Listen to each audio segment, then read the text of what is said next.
Tu te demandes comment fonctionne la responsabilité du fait d'autrui? Dans cette vidéo, on va voir ensemble ce mécanisme juridique essentiel qui permet de tenir une personne responsable des actes d'une autre. On va expliquer les conditions à remplir, les exemples concrets comme la responsabilité des parents pour leurs enfants ou des employeurs pour leurs salariés, et on parlera aussi de l'arrêt Blick qui a marqué l'histoire du droit. Reste bien jusqu'au bout, on abordera aussi les moyens de se défendre si ta responsabilité est mise en cause. Qu'est-ce que la responsabilité du fait d'autrui? La responsabilité du fait d'autrui, c'est une règle du droit des assurances et des obligations qui permet de tenir une personne responsable des dommages causés par une autre, même si elle n'a pas commis de faute directe. Par exemple, les parents sont responsables des actes de leurs enfants mineurs. Les employeurs sont responsables des actes de leurs salariés.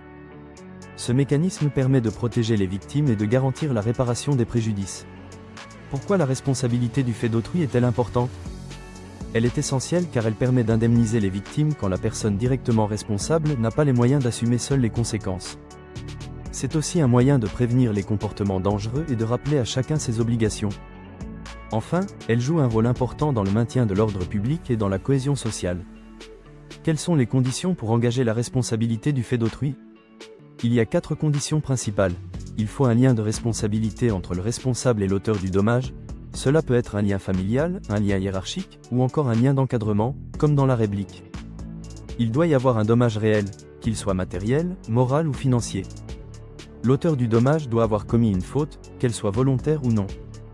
Enfin, il ne doit pas y avoir de faute personnelle du responsable. Si le responsable a lui-même commis une faute, c'est sa propre responsabilité qui est engagée. L'arrêt Blick, rendu en 1991, est une décision clé qui a élargi la responsabilité du fait d'autrui.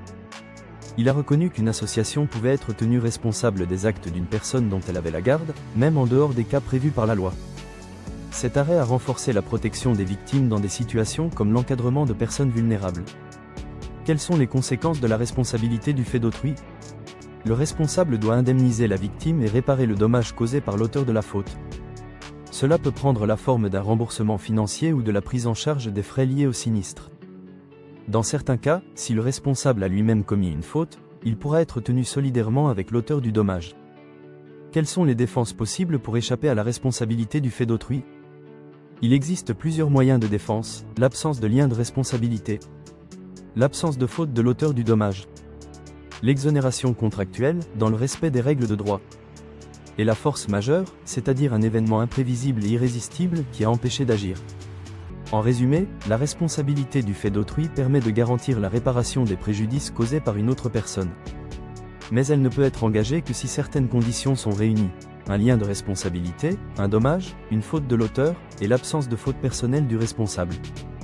Il est donc important de connaître ce mécanisme pour comprendre ses droits et ses obligations, que l'on soit assureur, assuré ou futur professionnel du secteur.